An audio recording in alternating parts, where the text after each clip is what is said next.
So maybe I would like to read first Sure. Yeah. one question by Mr. Brother Hai Eng. In fact, he had given two questions. Yeah, I'll read the first one first. Sure. Yeah. What are the signs or life experience that we can see, feel, or understand to inform us it is time for us to leave the family life to join the Sangha without regret? So, coming from the home life to the homeless life. Acharya Pia, would you like to answer that first? Oh, okay. This is not an easy question to answer. Okay. Because it's very personal. Different people have different experiences. I don't know whether there are actual signs, standard signs, Now, important thing is now you look at Siddhartha's life first of all. Okay. This is a very important question. You can spend the rest of this evening talking about this to imagine the importance of it. A lot of people do not understand the meaning of becoming a monk. I think it's better to remember the word renunciation. We renounce, right? Become a monk is, some people see it as a status, You become a monk, so now I'm more important. You lay people, you got to worship me, or put your palms together. It's not like that. It's not a status. It is a new situation you put yourself in to renounce the world. You're giving up the world because you want to go into a different operating system, so to speak, where you have less and less and you are happier. So I'm going to explain a few things, and then if you can see, you can connect to the things, that means you are heading that direction. All right? There are no easy signs that you can renounce. Okay. Of course, some people may come up with all kind of stories, but those, believe me, are very personal. They are more like the result of some wonderful series of events in your life. So those signs are very personal. For example, in my interview recently, I talk about my near-death experiences. Right? That made me think, what am I doing in my life? I mean, anytime I could have died. I took one more step, I would have fallen over this cliff, for example, on Gunung Ledang. That near-death experience I've been talking so often. So that made me think. You see, what am I doing in my life? I should, do something really worthwhile instead of going camping, catching butterflies. It's not that camping is bad or what. Catching butterflies, killing you, that's bad. But it's something more than that. You begin to see something more that you are capable of. Okay, so the Buddha's life. He was a young man, and his father wanted him to stay in the palace and take over his kingdom, something political. It's about power.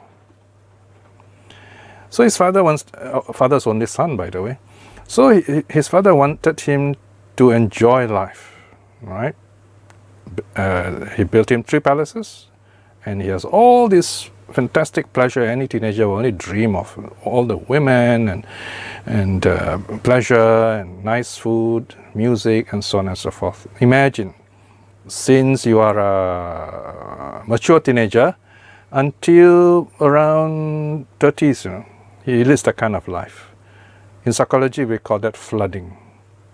Flooding, meaning really all these things, all the great things he wants, sensual pleasures, is given to him. This is the first condition that led him to give up the very thing that his father wanted him to enjoy, because he had too much of it, right? So this is a warning, If you have not really enjoyed sensual pleasure in life and you become a monk, wow, it's very risky, That's why you have those cult gurus who end up having sex and scandals, because suddenly they found all these followers, worship them, and will do anything. This is the sad thing about religion. People just follow the crowd. So you can see that today, right? Some people are so devoted to a monk, they make dolls of the monk. People worship these dolls. They love these dolls, and that's not very helpful. We become idol worshippers. So Siddhartha had this really amazing life in the palace. Very protected life. So when you can imagine when he saw an old man, sick man, dead man, of course he'd be shocked. He never really thought about all these things. And he is a very thoughtful person. So that part of him, which is very spiritual, very good, ripen. So it's not a sudden thing. In many past lives, all these things are building up. So the next thing is you begin to see some signs in life that okay, there is so much suffering. This is something I want to do. Okay. So he saw the three sides. He knew these are the three kinds of suffering that will, affect all of us. And this is the world. Even if you enjoy all the treasures of the world, you still have to suffer these three kinds of characteristics. The last one, the fourth one, is the way out. So, if you want to become a monk, I think you got to ask yourself, am I really happy with what I have here? If you're not happy, yes, that's one sign. And then next thing is you find that you don't need all these things. You're just happy the way you are. So that's the first part. The next thing is you got to find a really good teacher and good environment. Okay? And that's quite difficult, Because you meet the wrong teacher, then you will lose this, they call it the Dharma seed. You may lose it. There was a case where this young man, he decided he was a successful executive, he decided to become a monk. But his mistake was to choose to become a monk under a very famous local monk, or should I say rich and famous local monk. When he became a monk, then he began to see what's going on inside the monastery and was not too happy, because these monks are living very good lives, better lives than lay people. In fact, they have all the electronic gadgets which we don't have, and whatever we have, they have better ones. They have better cars, and they have more cards than we have. They have platinum cards, gold cards, and so on. Just to say a few things. Okay, so after that, suddenly he gave up. He ended his renunciation. We don't want that kind of pattern. So if you think of renouncing, my advice is don't tell anyone yet. Go to some monastery where you respect the teacher. Live there for a while, humbly as a temple hand, taking care of the monks. Can you do that? Can you get along with the monks? Can you follow the routine of the monks? So this is a great way of starting off. Of course, sometimes you will be called an acolyte. Okay, so you try out, see will that kind of life fit you or not.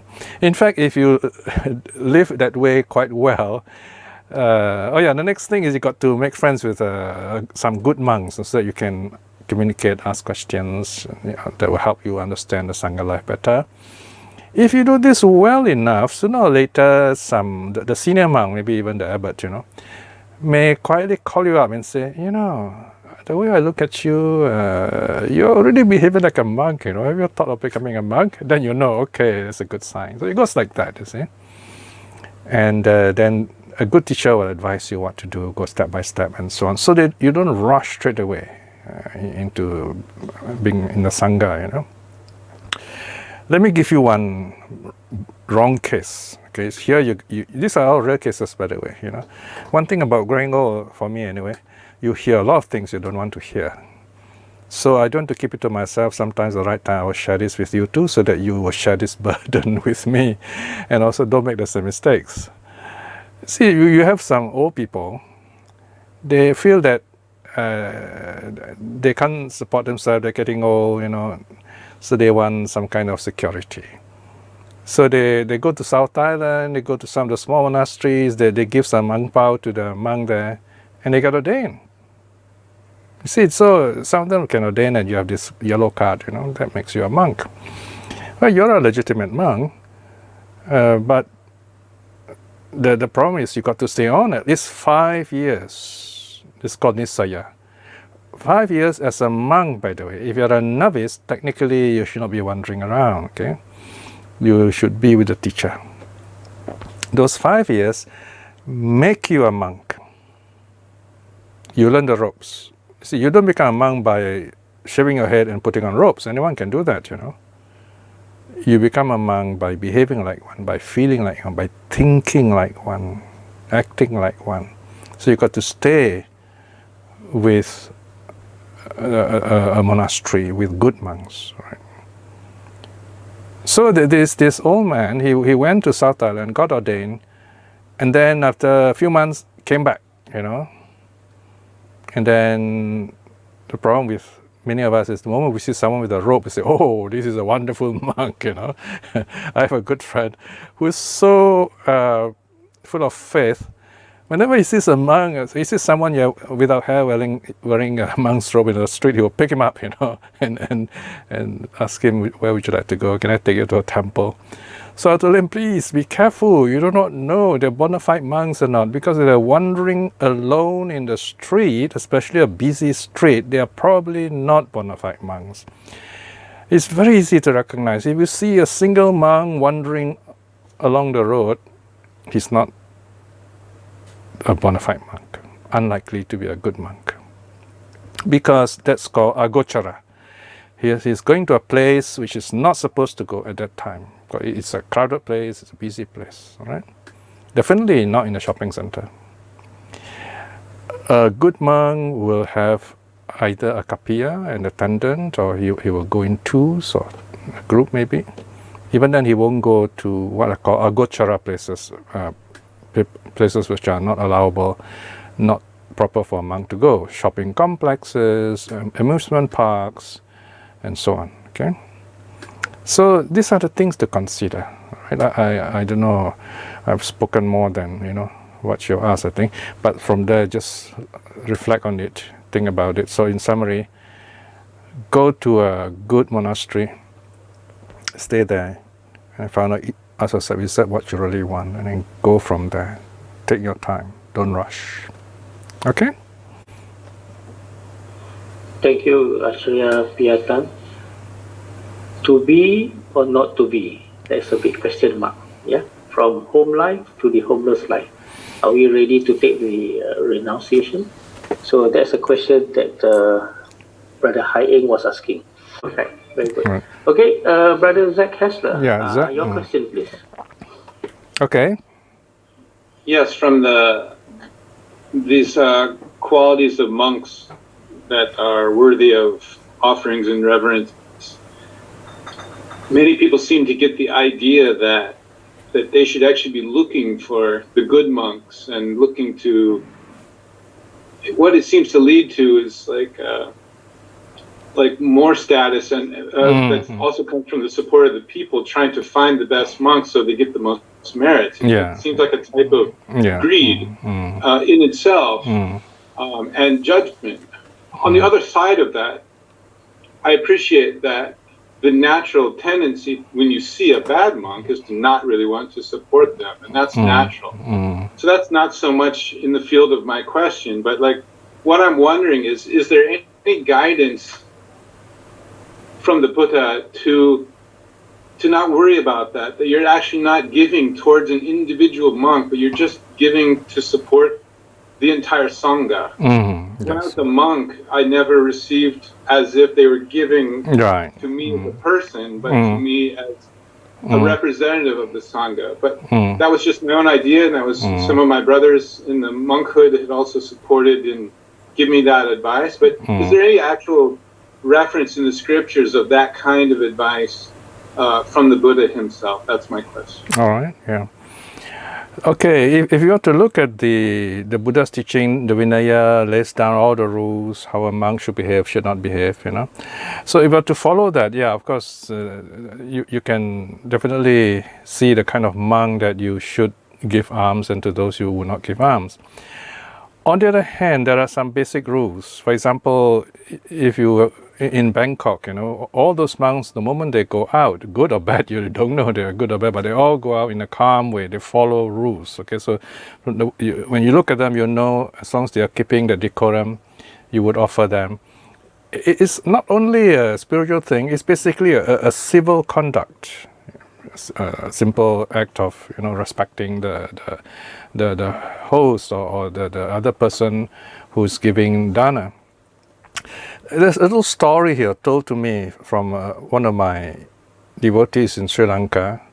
I was supposed to go there before I became a monk, before the riots there started during Sri Mavo Bandaranaike's time. So there was this very nice, very wonderful Sinhala lady. So he told me a story about just this very interesting situation. He says that there is this devotee in Sri Lanka. He will not support this bad monk. He totally just say, no, you're a bad monk, I'm not going to support you. But then this bad monk came along with the Sangha. There were other monks, and there was this group of them. And she was one of the devotees. She offered dana. So she gave to all of them alike, okay, including this bad monk. So this bad monk thought, oh, this lady has forgiven me, and now she's supporting me. Then this lady said, no, my idea of you is still the same. You're a bad monk, and I'm not supporting you. And then, okay, this is her story, you see. So then the monk asked, well, then why do you give these alms to me, when I'm sitting with the Sangha? He says, well, this is to remind you that when you sit with the Sangha, you're part of the Sangha, and you should be behaving the way the other good monks behave. And I'm giving it to you because you are with these good monks, because that moment is a good moment. Right? So this is a very educating story, right? So there are good moments, there are bad moments. We try to encourage even bad monks by reminding them, number one, we don't accept them. Number two, they can be good, they can be better, and they can change. In many ways, we are the ones who spoil monks, we are the ones who destroy monks. The person who made the little monk doll is really disrespecting the monks. He is actually, in some ways, slowly destroying the monk whose image he makes. So these are not praiseworthy acts. They are very scary, very sad acts, because there are many psychological significance of such doll making also. So my point here is, when you give, yes, of course there's some people who say, I just give, it doesn't matter who comes, I'll just give. Well, that's good if you're generous, yes. Again here, they are circumstantial, depends on the events. If a bad monk meets with an accident and he's sick, of course you still help him, right? Because he's a human being. You don't say, oh, you're a bad monk, I'm not going to help you. We don't do that. What is meant here is that we will not support a bad monk to promote him in his power-based efforts, if you like. All right, we will support the Dhamma side if he does that, okay, but not if he promotes his worldly side. That's the meaning here. If he falls sick, or if he meets with an accident, we will help him. Right? That is, of course, goes without saying. So you got to think very carefully before you do anything for this monk. You say, okay, when I'm helping this monk, what am I really doing? Would this really help this monk or not? You have to ask them, well, what are the consequences? Right? For example, today you find with the internet, the world is so accessible, and lots of monks and nuns, lots of nuns, are asking for money. Now I'm a bit squeamish about this. I feel very strange about this, because I've been trained in the old school. I've been trained in Thailand. We do have a kind of a monastic code there. And monks do not raise funds for themselves. The lay people would do that. So it is strange that for monks and nuns, especially smiling monks and nuns, I call this the money smile, to raise funds, because they're not supposed to do that. They're not even supposed to do social work. You didn't become a monk or nun to do social work. That is going back into samsara. You're supposed to take a step back and do something nobler than that. That is awakening, building up this deep joy inside you, and your presence will bring peace to others. That is greater than social work. However, if you want to do social work, then you should do as a layperson, qualified and trained. Because if you do social work as a monk, as a nun, then there'll come a time when people will have this idea that monks and nuns do social work, and monks and nuns who don't do social work and who are meditating, who are keeping the rules, they are bad monks. And that's just the opposite of what the Buddha had taught. So this will be the after effect. So we have to consider carefully the good that we are doing. Is it really good? What are the long-term effects? So these are some of the reasons which the old school monks, achanchas, Sangha, they're watching all this. So that's why they're very strict, and they went to the extent of excommunicating a monk who didn't follow these rules.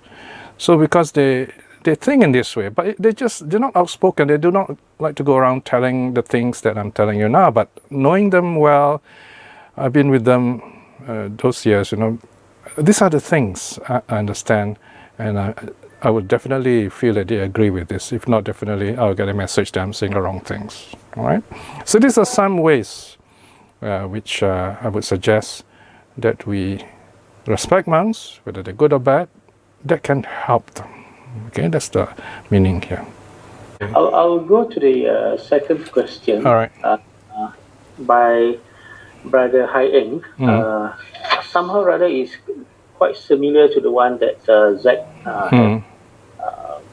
requests now. Okay, the question goes this way: how do we recognize and avoid unworthy monks, or in bracket fixed monks, who do not practice the spiritual path as preached by the Buddha? So these unworthy monks are influential in their community. Is our dana a waste of time and effort if received by fake monks who break their precepts? Yeah, over to you, Brother Piya. Well, yeah, of course, if you support the wrong kind of monks knowingly, then of course the karma, the bad karma is there.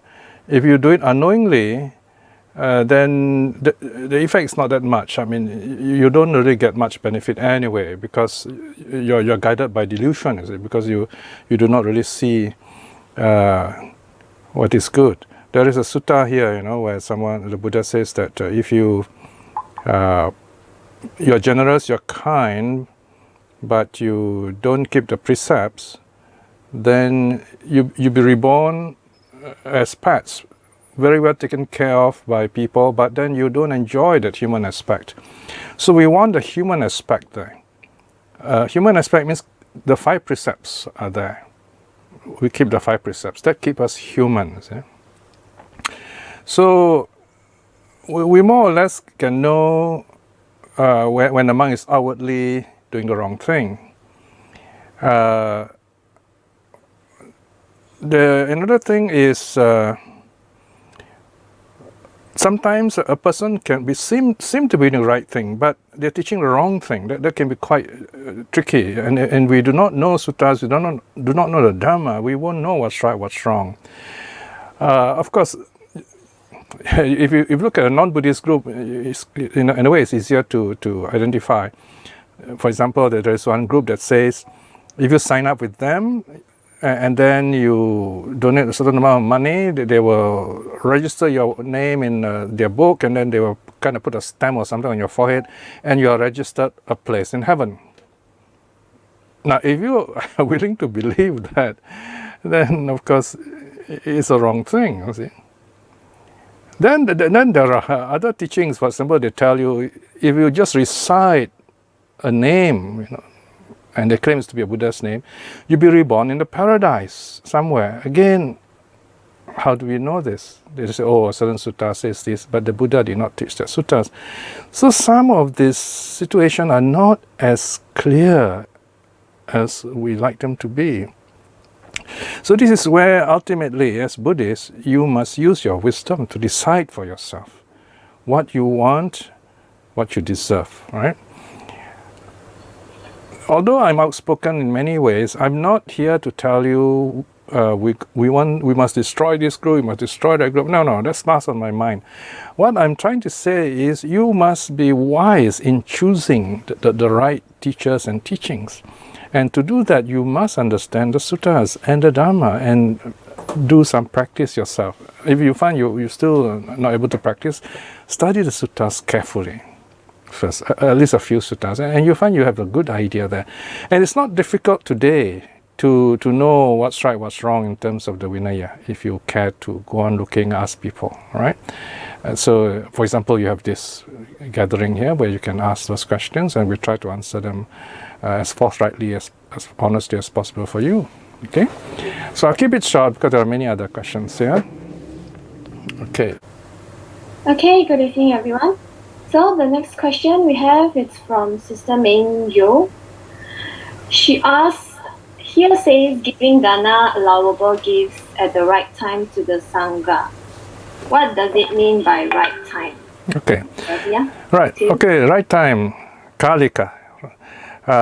Of course, the best known right time, of course, would be early in the morning, where alms, in Thailand, the monks will go out around from 4 a.m. to say 6. Because by 7, Bangkok traffic is very heavy, so we normally would not go out by then.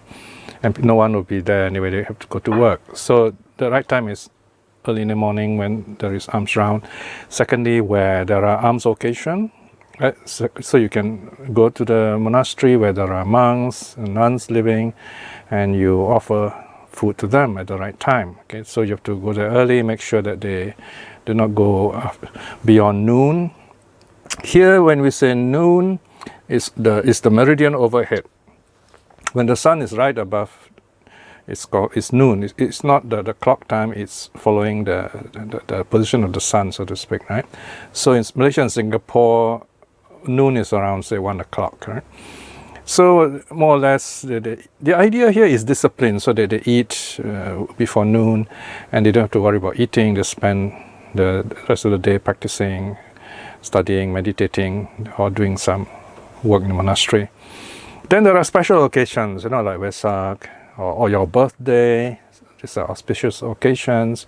So you give during auspicious occasion. This is the third right time, okay? So it's a wonderful time to give.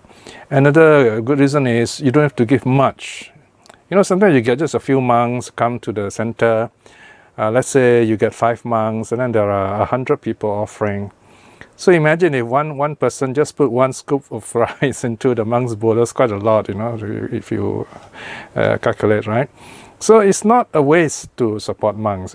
You just bring a bit and everyone brings a bit, and then there's even more, there's enough for everyone else to join in to have a happy community meal after that. So that is the auspicious occasion to give. The fourth occasion is the inauspicious occasion. Someone passes away, a death memorial, things like that. So that is the fourth occasion. You go to the monastery, you offer the monks this offering in memory of the deceased and so on. If there are no monks around, you can still prepare some food, or maybe go to some old folks home, or give there's some people who don't have food down the road and so on. So you use your imagination, do something like that, some public spirited work. And you can even do something as simple in Singapore. For example, you say, okay, on this special day, I'm going to clean up my lift, to my block, and I'm doing that in memory of my late grandmother. Okay, may all the merits be hers. May she be well. May she be happy. So you are motivated to do good in her memory, in that sense. All right. How does this work? Now, if she's a preta, that is, she's in this kind of in-between suffering state, she's hovering around, still attached to you and your family, so she'll be watching you. And when you do this and you say, oh, I'm giving this to you and I want you to be happy, you're not really giving anything, but you are doing something. And she's saying, wow, look at my granddaughter, or grandson, he is doing this out of love for me. And then you have that thought, that radiance in you, and you might even quietly say something. If you look at the Tirokuta Sutta, it says that, so this preta feels joyful at this situation, And this joy is what releases the preta from the preta state, from this attached state, being so attached to this world that this preta is not able to, break free and move on with rebirth, right? So this is one way to free them if they are in that state. We don't know, so we, recall their goodness to mind, and then we say, I dedicate this marriage to you. Of course, the layman Janusoni asked the Buddha, what if there are no pretas? The Buddha said that's impossible. You always have relatives. You have so many relatives that pass away, and by the way, friends too, not just relatives. You can also dedicate marriage to friends, anyone that you know. So the connection is knowing them, not just by blood. Okay, you can still connect with them spiritually. Right? So these are some of the occasions of doing good, doing charity. Okay, now to save time, let me read the next one. Is that okay? What's the next one? Sure. Just now, Brother Piya says, if a layman becomes what that he won last week. Oh, I say it was, if a layman becomes an arahat. Arahat, that means, become like the Buddha. He has attained the highest level of awakening. He will not last for 1 week because he'll be so happy and contented. He will not want money. He won't bother to take food. But if he becomes a monk, he follows the rules. He has to go on alms round. He has to take food. He has to, keep his health, right? So that way he will continue to live as a good person, an arahat. Okay, or in Chinese you say a lohan. Okay. Okay. Yeah. Go on. Okay, I think we missed a question from Su Wong.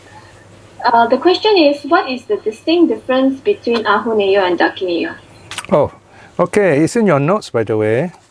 Now, Ahuna, remember, is the rice ball. Okay, so basically, it's the rice that we put into the monk's bowl. Okay, or you can put it simply as whatever offerings you put into the monk's bowl. All right. This also included is you put into the monk's plate also. You can more broadly put it that way. Whereas Dakineya is, for example, you donate a book, okay, Dakineya, something allowable. You build a kuti for the monk, and so on. And I might as well just save time and answer. There's one question about giving money, I think, right? Yes. Yeah, okay. So we don't give cash directly to a monk, okay? This is wrong, because if you do this, both sides create bad karma. The receiver creates bad karma because the rules are there. Of course, you can you can argue and say, oh, we are modern and we can change all these rules. The karma is still there anyway, okay? So and the layperson also will not reap good karma. In fact, you'll be poor if you talk about karma, So we don't give monks money, all right? Because the reason is simple, because they've taken the vows not to deal with money, not to have economic security. They live a renounced life to attain awakening in this life. We always forget that. We should not forget this. No? However, there are temple committees, or kapiyas, or individuals who take care of the monks. If you know that there are such kapiyas, licitors, you use the big term, it's called licitor, someone who takes care of the monk. He's an honest lay devotee. He keeps this money for the monk. So he will keep this money, and he will, if there's, say, nobody giving alms that day, he will buy some food for the monk, okay? Now, there's something interesting about this kapiya, because in Thailand we have all these rules and laws about the monks too, It's a great duty, to be a monk's kapiya, all right? So you keep all this money, you take care of him, and whatever things which cannot be offered directly to him will be offered to you, and you take care of this, and then you make it allowable to be given to him. For example, you have the money, then something that he needs, maybe medicine, and you buy for him something like that. This is what the kapiya does in a monastic system. So in Thailand, the rule says that if the monk should die and you're the kapiya, all these worldly things go to you. All right, so this is the benefit of being a kapiya. All right, so this one interesting note which most of us do not know about. All right, so if you want to give money, normally you give to a committee, you give to a kind of a trust fund maybe, and monks who are wise, they will do that. For example, Ajahn Dhammavuddho, he started a Sangha fund, you know, so the money goes there, they're taken care of by lay people, and the money is properly managed by the lay people, all right? And whatever you want to build a temple, extend the temple, or make changes, whatever, everything will be done by the lay person, and the monk can focus on their practice. All right? Okay, next question. Okay, the next question is from Brother Lim Tin Heng. He asks, what is the difference between an offering and a gift to the Sangha? He says both seems identical. Actually, it's the same. Offering and gift, you know, unless you have the Pali terms. These are just technicalities, just reminding us what can be given, what not given. Okay, so they're actually the same thing. What is given to the monks? All right. Okay, the next question comes from Brother Ng.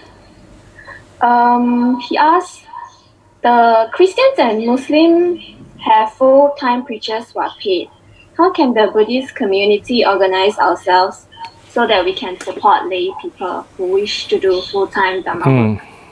Well, here you are. I'm working so hard here, you know, so I'm being supported by you all. So, as I said, myself and Ratna, we are doing just that. We feel that this is possible. We have faith that if we follow the teachings and, you know, teach these things which are helpful to you, you will support us. I mean, we're not here for the money.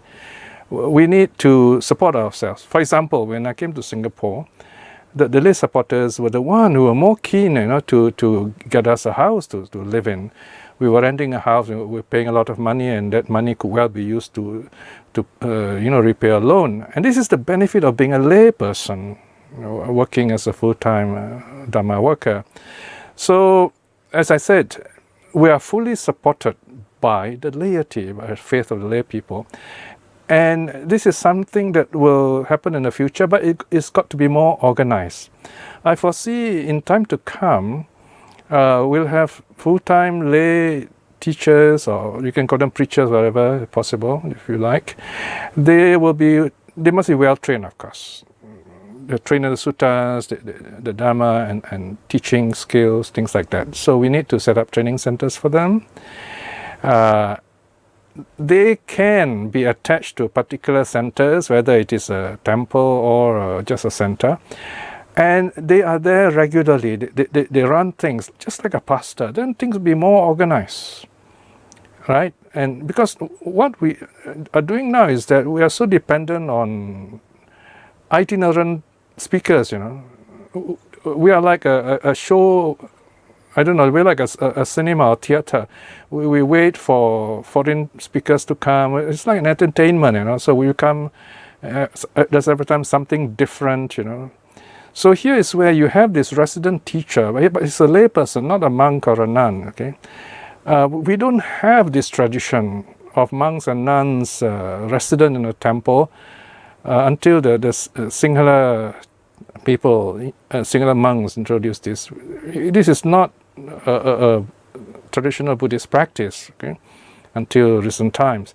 It's the layperson who should be staying in a monastery as a full-time teacher. He organizes everything, and as a layperson, it's more convenient for him, and he is supported. So, of course, there's a committee running everything, so he cannot be, you know, running everything by himself too. So you have this kind of arrangement. You have this like a pastor running this center, and there are other people working with him. And then you find you can work together and prepare programs and activities. You can also invite outside speakers to come. There's no problem with that. But there's always someone keeping the internal program going, the Sunday school, the pujas, then the discourses or sermons during the puja. So you have someone there giving you these teachings on a regular and systematic basis. And you have to support this layperson. Because like now, we have monks being employed by the centers, by the temples. So they are paid money. So they are basically salaried, which is actually against the Vinaya. You remember in the Kasibara Dwaja Sutta, when Bharadwaja finally wanted to give the Buddha alms food, the Buddha said, now I can't accept it because you have made me prove myself that I'm worthy of your dana, and by giving you this talk, now I cannot accept it because that's not the way it is. Because you give out of faith, you see. So the Buddha says, we do not work for wages. Okay, we are not wage earners. So a monk with paid salary is a wage earner, so you have a bit of a problem there, right? So this is because we're all not well educated in the suttas, but now we know slowly this will change things, I hope, where we don't have to throw out the monks or anything like that, but some kind of new arrangement has to be made. It's a bit tricky, but if you want to do the right thing, you've got to do it right, okay? So taking the lay person is much easier in this sense, because you can pay him money, and then he's a lay person, so you don't have to worry too much about the rules of a monk, okay? So yes, I would encourage this in the future, because we need someone doing this regularly, a kind of sustained program, okay? Okay. The next question comes from Sister Kimberly. She asked, she said she was told that women cannot join the Sangha as bhikkhuni and take the 10 precepts. At most, they can only be Mechi, taking 8 precepts. Okay. All right. It's good you asked this question. I think there's some, we got to put this correct. Huh? Women can also become nuns. This is quite controversial, as you know. People are opening up more. Traditionally speaking, the lineage is gone. It's lost. So you can't have that lineage of nunhood. Now, let me not give too much of my opinion here, but let me say what I already know. Say, for example, from Ajahn Sumedho, see? Now, his idea is that if you are serious about becoming a nun, you won't worry about the rules. You don't say, okay, I want all these rules so that I become a nun. Then it is a status, Say, I want to be a nun, okay? But if you want to awaken in this life, if you want to practice the life of renunciation, even though you may not be given the non-precepts, you can still practice. What does it mean to be given the non-precepts? How many of the nuns who are given the non-precepts, how many of the rules do they keep really? I mean, if you carefully look at them, right? So this is a really big question, very controversial, you see. So are they keeping all these rules? Or is it the moment they wear the robes, they shave their hair, and they are smiling and raising funds, okay? So that's not what a monk does, a nun does, you see. You see, the thing is, I used to support this approach long ago, but now I don't think I can. I think this is not the right way. I don't support this kind of approach. If you want to become a nun, even if keeping the 10 precepts, 10 precepts are novice precepts, you can still practice. Because what do you want to do? You want to keep the precepts. 10 precepts is really wonderful. You meditate, right? And then you do your study and so on. So this is what Ajahn Sumedho was saying, that if you're really serious, you can keep the 10 precepts and you'll be fine as a renunciant, right?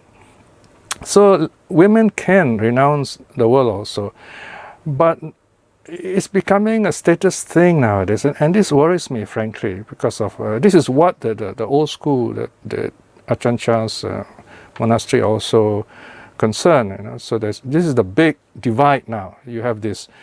The problem with the world is, if you follow the way of the world, they will say, oh, wonderful, women's right, we want nuns, and they have loud voice, and the nuns say, yes, we like to hug each other. This is what many of them say, they like being there with other nuns, is so supportive, they need the emotional support. So they're becoming nuns for other reasons, in other words. So it's quite difficult to say this, but why are we nuns? You see? So if we are really serious, we should be meditating, keeping the precepts. Then you have quality control. This is what I'm saying. Okay, so yes, women can be nuns too, but it's important to practice. Mechi is they basically keep the basic precepts, even just the 8 precepts only. But I think it is more acceptable now that they basically respect the women in a sense that almost as much as they would the monks.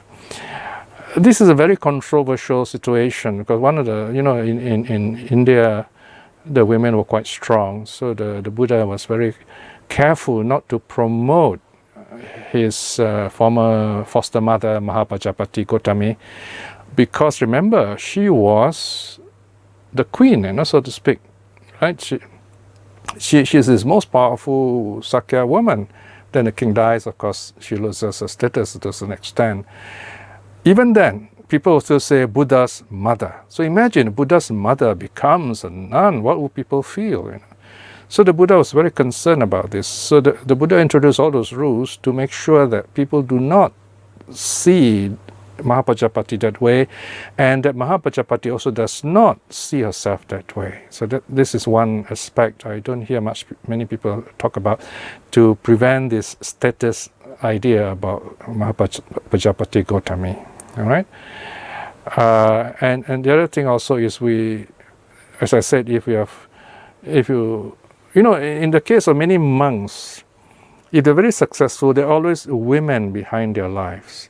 So this can be again another big issue if they're not careful. All right, so these are things that the monks have to be very careful about, because they renounce the world. Renounce the world means they have given up their families, they've given up relationship with the opposite sex, any kind of sex. They've given up worldliness, even economic security, things like that. But then, of course, the leaders, the elders have to decide how do we accommodate the nuns. And some serious thought should be given here. And I think women today do have a choice of what kind of nuns they want to be. So they look around and they can find this, they can join Chan Sumedo's group or some other group they choose. So it's up to them. Okay, so choose wisely, basically. Okay, thank you, Piya. The next question comes from Brother Hai Eng. He wants to know why and when did the community of Theravadian nuns that was active and well respected during the Buddha time disappear? Oh, I don't know the exact date, but I think we know in India, for example, by the 11th century, these Turks came from the west and they destroyed all the monasteries there. So definitely by then, all the monks and nuns are all gone, right?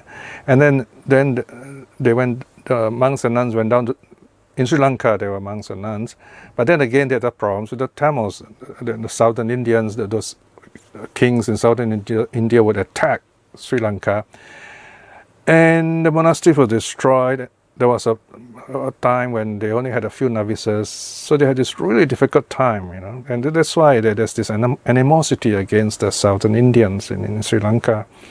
So the nuns also disappeared there during that time, centuries ago. So you can look up some history of the nuns who were written by some Sri Lankan authors. I think they probably will mention you the exact details and events attending this rather sad event. Okay? All right? Okay, we have another question from Brother Hai Eng. Well, his thinking cap seems to be working quite hard this evening. Is doing dana offering during Katina celebration more beneficial, as we are offering to a group of practicing monks collectively rejoice? Okay, I like this question. Katina. Now, properly speaking, Katina is a really happy occasion because you have this group of monks. They have spent Vasa together. Vasa, the rains retreat, a 3 months rains retreat. The rules are they stay in one place. They do not go traveling during that period. So they're always there for 3 months. So around, I think it's June, July to October, November, I think. So they stay in one place. Of course, emergencies, they can take a break, but not more than a week. They have to be back before that. If they break, even say they come late one day, they're forfeited. What forfeit means what? That means they lose 1 monk year. So this is how the monks count their monk year. They call it vasa. Vasa means rains, and rains also means years. Okay, so we normally ask the monk, how many vasa are you? And the monk should tell you. If the monk gets angry, then don't speak to him again, because he's not a good monk. He will tell you, okay, I'm 6 vasa, or if he says that he's less than 5 vasa, or novices, they don't use vasa, by the way, okay, these are only monks. If they are 5 vasa or less, they should be under tutelage, just to be with a teacher, studying how to be a monk and so on. If they are 5 vasa, they are called Navaka Bhikkhu, they are novice monks, new monks. 10 vasa, they are elders, Thera. And then 20 vasas upwards, they are Mahathera. Okay. A friend of mine, a very dear monk friend called Achan Chamriang Chandano, I think he's already 50 vasa, so he's one of the oldest still alive today.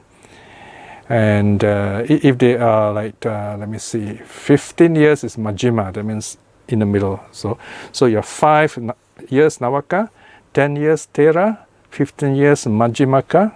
Majjhimaka means middling, and then 20 years Mahathera. All right, it means the great elder, they have lasted a long time. So okay, coming back to Katina. So these monks, they spend their time, together, observing the rains retreat. That means to be meditating.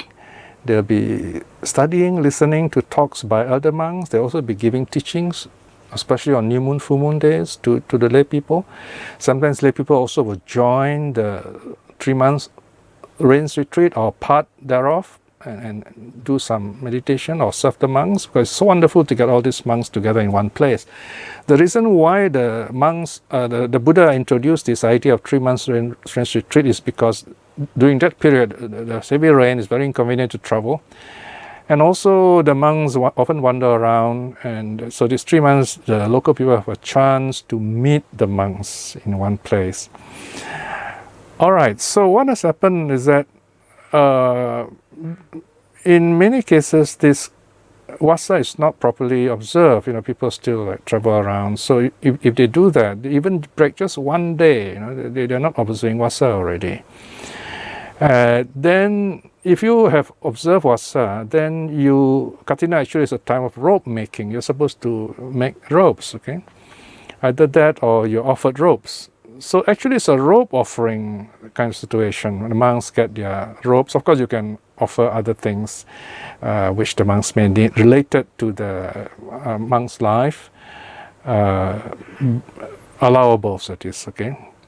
So basically it's a rope offering period. But I think in most cases, especially among the Sinhalese monks, even Thai monks, this Katina period is more of a fundraising period. So you see money trees, you see all kinds of fundraising affairs. So they take it more like a fundraising thing. And moreover, Katina you only do once, one temple only once, okay? And not more than once. So you don't like Group A does it and then Group B does it. Like, no, it's just once. So these are important rules about Katina, which we can read up, You look at some of the Vinaya books, I think there are lots of 3 or 4 books now written by monks in a simple language for lay people. And some of these things are discussed there too. Okay? Okay. So we have another question from Sister Jolie Lim. What will be our bad karma as a lay person if we give cash to monks or nuns? I don't know exactly what the bad karma is. Basically, you will be encouraging the wrong thing in the monks. They will feel that, that it is very profitable to be a monk, and this is the perception very often, that You become a monk, you come to Singapore, Malaysia, these devotees, oh, you know, they're so generous, they'll give you money, you know, and we're so used to the idea that we must give them money. This is wrong, you know, we should not. For example, you know, we used to get these fake monks. That's the thing, you see, because they know that there is this thing going on, that lay people are so happy to give money to the monks. They were fake monks. So they come all the way to Singapore and book themselves in a hotel. Then they have all these robes and they shave their hair, and then they have a wig after that. They wear a wig when they are finished. So they will put on their robes and go out with a shaven head. They will go to the markets. But they know they will never come to Jurong Market, because that's our neighborhood, you know, our market. Because when we see them, we will go up to them and we say, oh, Bante, can we offer you food? But their bowl is all money inside, you know. And then they said they don't want food. So you already know they're fake monks, you see. And so we tell them, no, we want to give you food. You're not supposed to collect money. And then they start walking away, you see. And you know, they have phones and so on, and we're calling their friends. Then they will take a bus and they go away. So we make a kind of scene of this, that we don't want them in our area because this is wrong. And then we also tell the locals, you know, this is not the way that monks don't collect alms, don't collect money in their alms bowl. You're supposed to give food, you know.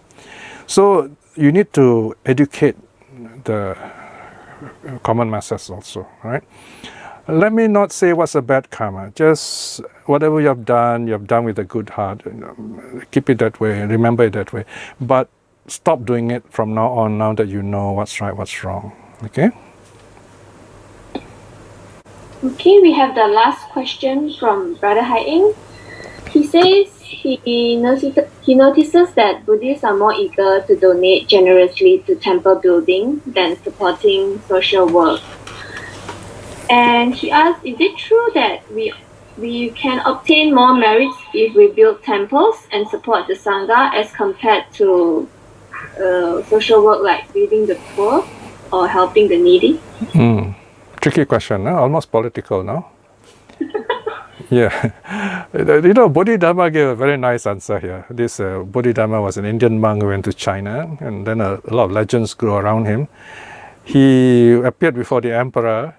So this emperor was a very pious Buddhist. He said, okay, I built many temples, you know. So what are my merits?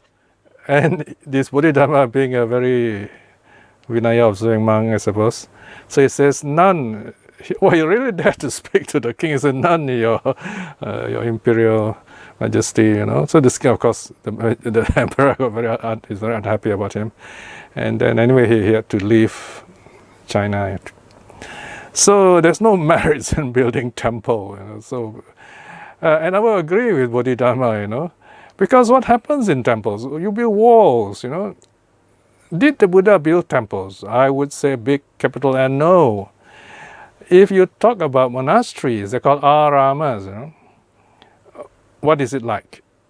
It's very important we imagine, you know, in the Buddha's time, what are those so-called temples like? Okay, let me give you another simple story, beautiful story. A group of people in Thailand, I think Singaporeans or Malaysians, they wanted to see Ajahn Chah's forest monastery. So they went to the bus, and after a long journey north, they finally stopped in the middle of a jungle. And then the people asked, why have you stopped? And the driver said, well, we have reached the destination. Then everyone said, this is still jungle, you know. He said, yeah, but this is the monastery. I said, where's the monastery? Then he said, okay, do you see among the trees? There's a kuti there, there's a kuti here, and you can see the kuti in between the trees far apart. See? And then you look very closely, somewhere among the trees there's a building which is bigger than the rest. That's the Uposatha hall, where they meet for their Vinaya recitation. So this is very much like the way you have this arama, this forest monastery or monastery park in the Buddha's time. When you say monastery, like even Jetavana, there are lots of trees there, and then you have little kutis here and there, and then maybe a building for the monks together, but no huge these big buildings like some of those global monasteries owned by billionaire monks that you see. No, none of those. No merits for that kind of temples, okay? Because they are basically business centers. Right? So yes, in that case, if you really want to make good merits, you might as well use that money, do social work if you're lay people, and educate people. Very important, educate people, and then do it as Buddhists. When they know you're Buddhist and you educate them, and they'll become good Buddhists, and then you build institutions of learning. That's the real temple, not palaces for a small group of people to live happily, to live very different from us. They're supposed to have renounced the world. They're supposed to be poorer than us, but they are richer than us. Whenever people ask me about my income, I say, oh, I'm poorer than any monk you can pick in Singapore. You know, and I'm telling the truth. I'm under the precepts, and we don't earn much compared monthly. I remember once I was in this temple, and we passed by this big room. There was this huge pile of money. That is the month's collection. And you know, they get millions in 1 month. Millions. A couple of millions at least. Right? So these are all undisclosed wealth. So we're talking about all this money, you know, coming to this place where it's supposed to be renunciation. So this is all the world turned upside down for us. So I'm saying this because we don't want to be like that. It's fine. It's a good karma to enjoy what's left of it. But I don't say it with anger. I just say it with sadness. I don't want to, you know, get into that kind of trap. I also sometimes criticize my own monks I know, my own friends, my juniors, you know, those days. But not with hatred, with concern, and hopefully they will hear me and they know I'm right, and maybe something will change in them. They'll say, okay, let's stop doing all this, let's keep to the Vinaya, you know. If they do, I'll be very happy.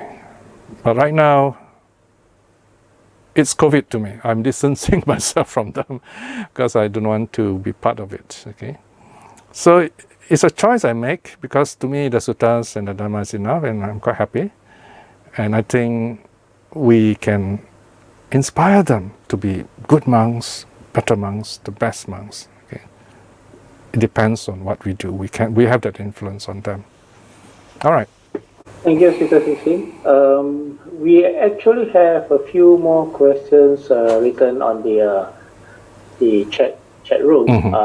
Unfortunately, I could take probably one more, and before we call it a day. Yeah, it has been a long journey today. Very compact, very full of information, and lots of things that we have learned. So let's see. Just one more last question, Brother Piya. Sure. Yes. So, yeah, go ahead. Yeah, he says that.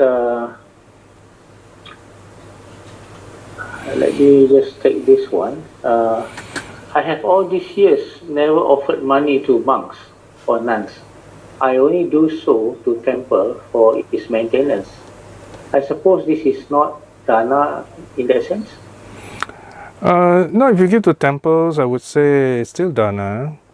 But the thing is, depends who owns the temple, because in many cases, you have the temple actually is owned by the monks and nuns, and basically it's like a business setup for them. They run it, and after that the family takes over and so on. You have a same arrangement with the Siam Nikaya monks, you know, the KL Vihara, where the abbot is the uncle, and then the nephew takes over when he passes away, and the current chief high priest is the nephew of the previous chief high priest. So it's a family arrangement, see. So of course then again you have big questions which we are shy to ask, but I think we are beginning to ask nowadays. So as I said before, what you have done before you will not inform, so don't be too hard on yourself. You have done whatever in good faith. Now that you understand, try to do something more meaningful, something helpful to others, in the name of the Dharma, in the name of Buddhism, so that we create this spirit of, social work. Then we have people who are intelligent coming together, working together. We have really a bright group of people. Now in Malaysia and Singapore, you find the Buddhists are like second-class citizens. We don't have the best people. Even among our politicians, there are not many Buddhists, So what's going on here? We might ask ourselves. So we need more educated Buddhists to work together, to educate together. So that is why I dedicated myself to education all my life as a Buddhist. And that's why I'm so keen in studying suttas, because if you don't know suttas, then you don't know Buddhism. See? So education is a very important word to use here. So maybe one day, we can have this project where there are already Buddhist colleges, but we don't have the kind that actually trains teachers of early Buddhism. I would love to see a sutta college where you learn the suttas, you learn the practice of meditation, things like that. And then, you have all this program where you study the Tipitaka carefully, and then by, say, 3 years, 4 years, you produce teachers who really know what they're talking about. And then from there, you can have seminars, even conferences, and the conferences are really useful. You discuss really, interesting points. I'm very scared of Buddhist conferences today because you see monks clowning themselves. They're not really giving good talks. Very few actually give good talks, but it's more like a social event. It's not fun to be there. You don't really learn something new. People want to be entertained. They want to laugh. So we can't be doing this all the time. We can't be children all the time. We've got to grow up. So this idea of a sutta college would be really great. So if you donate to this kind of fun, wow, it would be really wonderful. We have a really group of educated Buddhists in the future, and that's going to have a very powerful social effect, more broadly speaking, throughout the whole country. Okay, so I hope that is a good note we end on. Yeah, thank you very much, Acharya Piya Tan. On that note, I would like to end today's session with this one simple question that has been lingering in many people's mind. The Vinaya rules, 227 altogether. They are the rules of the Patimokkha Dhammadanda. And it is stipulated as the advice and guide to the Buddhist community, mostly for the monks and nuns, and generally considered to be the basis of the monastic life. The question is, with these rules, how can a layperson remembers all the 227 abide the monks and nuns having to follow? Because it could relate, probably not all, half of it. Is it important for lay people like us to understand so that we do not break these rules and do not lead the Sanghas doing the wrong thing? Yeah. Okay, I've already sent one book by Bhante Arya Sako. He has written a book on the Vinaya rules, Patimokkha rules for lay people. So that's a very simple book to read. So you can contact him, he can send to you. It's also available on the internet. Western scholars have also compiled Pali English Patimokkha rules. This William Pruitt and K.R. Norman, they have done that. So that's a very authoritative translation. So we have a lot of this kind of work going on. And then Achan Thanissaro has done 2 thick volumes, commentary on the Vinaya. So we have all these things. You don't have to remember all the rules, but first thing you must know the first 4, right? The first 4, monks don't kill, right? They don't hurt people. Then number 2, they won't take any money. They won't steal in any way. By the way, the rule says that if a monk takes as little as local money, about 5 cents, it's regarded as they parajika, that means they automatically fall from being a monk. They're no more monks. If they smuggle things, smuggle currency from Singapore or Malaysia to Sri Lanka, it is parajika. So that's the second rule, any kind of stealing. The moment they lift something off the bottom, it's already regarded as stealing. So all these are very clear when you study the Vinaya. Anyway, that's the second rule about stealing. Third one is about sexual misconduct, any kind of sexual misconduct, even with animals, by the way. And then the fourth one is talking about claiming to have powers that they don't really have.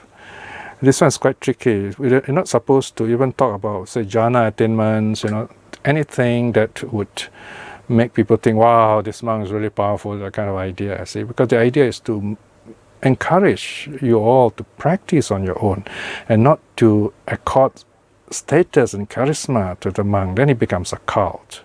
So these are the four rules, no? The four heavy rules, parajika. No killing, no stealing, no sexual misconduct, and no claiming of powers. Right? Then after that you have the 13 Sangha. Right? These are where the monks have to get it together and then advise this monk who broke the rules. The first rule is against masturbation. Okay, so monks should not do that, right? So and there are other rules like that. So you can read through all this. As I said, the simplified book by Arya Sako will give you a good idea. So whenever you're not sure, ask other people who know better. There are always those who know better. Ask around and you'll be informed. All right. There are more people today who know. Another way is you can go to some good monks and ask them also. All right. If you're not sure, read up this book by Arya Sako. Okay. Brother Piya. Yes. Can you hear me? Yes, I can. Yeah, this same old story about monks, you see, about Vinaya. They are not following and nobody can do anything. And it seems that it's out of control now in everywhere. And I hope you can speak out from here. Thank you. Well, that's what I'm doing. Yeah. Like I said, we have to educate ourselves as lay people. And I think for a century, something has gone wrong. We have not been told what the rules are. And they think that lay people can be taken for granted. So your concern is quite real. But remember, anger is not the way to sort these things out. We do this with loving kindness so that people know we are really serious. All right, that's the Buddhist way. We know they can be better because their karmic fruits are very painful, you see. So we don't have to get angry with them because they will punish themselves. You know, there's talk in Singapore.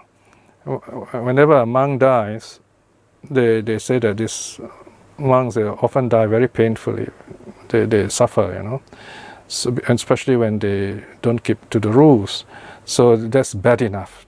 I'm not happy about all these things. I mean, to me, isn't it wonderful to have good monks, good nuns, good teachers? We feel so happy with that. We want to learn the Dhamma. We want to be happy. We want to get it together, smile at each other, sit in our meditation peacefully. That's what we want. So we must work for it. If that's what you want, you must work for it. So this is what our gathering is about. We must work together to tell the monks, we won't support you if you don't follow the rules. We want good monks. Less monks is okay, you know, but not bad monks, because then we are just destroying the teaching, right? So we can do that by studying the suttas, by practicing meditation ourselves, by sharing what we know with others, by coming regularly for this talk, for this study. Yeah? So the next round, next Friday, would be another important sutta on the Sambuddha Sutta, okay, where we'll talk about the Arahats and the Buddha having the same level of awakening and other related issues. Thank you so much, Brother Piya. That is a wonderful answer. And for today's talk on the Sanghanussati is a very pleasant talk. I think all of us benefited from this talk. And before we hand over again to Brother Piya for the closing salutations, we just would like to announce that my team and I would like to apologize for those members who are unable to log in. We had already registered for 500 participation for this Zoom account, but it seems it has not been upgraded. But we will show you that the recording will be made available via the Facebook. We will post on the Facebook. Please tell the members who are not able to join to go on to Facebook probably in 2 to 3 days time. Yeah. Okay. Secondly, whoever has not registered via our link, kindly do so. Communicate with our admin and our support group in the WhatsApp, or your friends who are in the WhatsApp. Please ask them to share with you and register online so that we can keep a record. And whatever we have, we will try to share and post to you. On the third account, all those questions that we are not able to answer today, we will collect and we will pass it to Acharya Piya for him to digest and also to reply. We will also post this question on the Facebook for the benefit of everyone. Yeah. So without further ado, I'll just pass over the session for Acharya Piya to do the closing salutation. Right, so once again, let us sit peacefully together to remember this very wonderful gathering. We have done a lot of wonderful good karma to be able to gather here from all over the world to discuss Dhamma, study Dhamma. This alone is amazing, using modern technology. And this is the blessing of COVID, by the way, because of the difficulty that has come to us through COVID, we yet prevail. We're able to gather together here through the good efforts of Brother Babachan and his team in Malacca, my own home temple. Now it's like we are coming back full circle and doing this Dhamma work which we enjoy so much. Do not take this moment for granted. Remember this time for learning, for inner peace. We have done a lot of good deeds for this, to be gathered here. And some of us have great difficulty just trying to get in, to join this gathering. Even myself, I had great fear of Zoom and all this technology, but Brother Babachan helped me through with this. So here we're able to communicate on this very wonderful global cyber level. Like the Buddha's time, how the Buddha communicated with the other practitioners through a bright light, through communicating from far away. And we're doing that in our own scientific way. So tell yourself, by all these good deeds I've done today, dedicating my time, my precious time to spend with the Dhamma, to be here to learn the Dhamma. May I be well, may my family be well, may my loved ones be well. May the teachers who have taught me to be well and happy, may they grow in wisdom. May others who have yet to know Buddhism, may they too see the true teachings of the Buddha, and wherever they may be, may they have a chance to study and practice and realize the true teachings of the Buddha. Okay, now we will close by reciting the closing salutations. Okay, Arahang Samma Sambuddho Bhagava Buddhang Bhagavantang Abhivademi. We bow to the Buddha. Swakato Bhagavata Dhammo Dhammang Namassami. Bow to the Dhamma. Supatipanno Bhagavato Sāvaka Sangho Sanghang Namami. Bow to the Sangha. Sadhu, sadhu, sadhu.